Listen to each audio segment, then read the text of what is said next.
მოგესალმებით, ჩემო არხის მაყურებლებო და ჩემო მსმენელებო. დღეს არის 10 მარტი, მე გიბრუნდები სპორტული სიახლეებით. დღეს ჩვენი სასაუბრო თემა, პირველი სასაუბრო თემა ის იქნება, რომ ჩემპიონთა ლიგის მატჩები დაგვიბრუნდა ასე.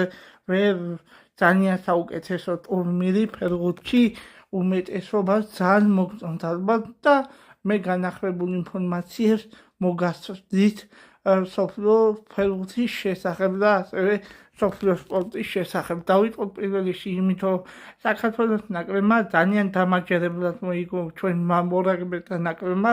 საქართველოს ნაკრებმა რუმინეთი დაამარცხა 3-0. რა შეეხება საქართველოს ნაკრების მეტოქე იქნება პორტუგალია 15 მარტს. ეხლა შემდეგი სასაუბრო თემა მთავარი ჯორჯ მიქავტაძე თებერვლის თვის საუკეთესო ფეხბურთელი გახდა ლა ლიგისა.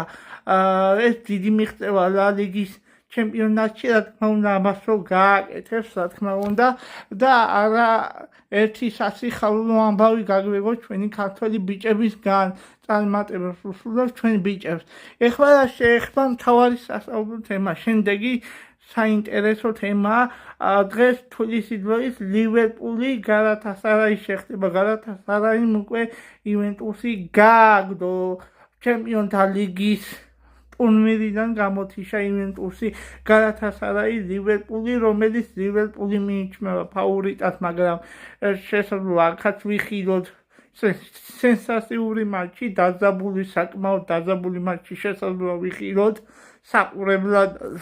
და რა შეეხება მადრიდის რეალს კი კიდე პრობლემები აქვს და აქტუალურად იწერება, რომ მაურინიო პოჩეტინო შესაძლოა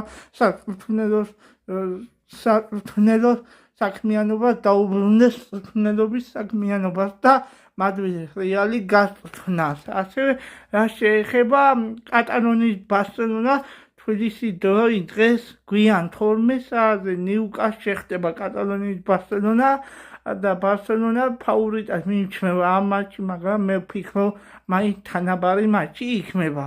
რა შეეხება არსენალი ლევერკუზენი, თბილისის დროით ღამე 12 საათზე, ეს ძალიან საინტერესო მატჩი იქნება. მიუნხენი ბაიერნი, რომელიც შეხდება ატლანტას და აქაც ძალიან დაძაბული ბრძოლა შესაძლოა ვიხილოთ. ატლანტამ გააგდო დორტმუნდს ამოუტრიალა, ასე ვიტყოდი, დორტმუნდს დაუქამბექა ატლანტა და შემდეგ ეტაპზე შესაძლოა გასვლა. ეხლა შეეხება თუ მოგწონთ ჩემი ვიდეო, და ლაიქით, გამოიწერეთ, გააზიარეთ მაქსიმალურად.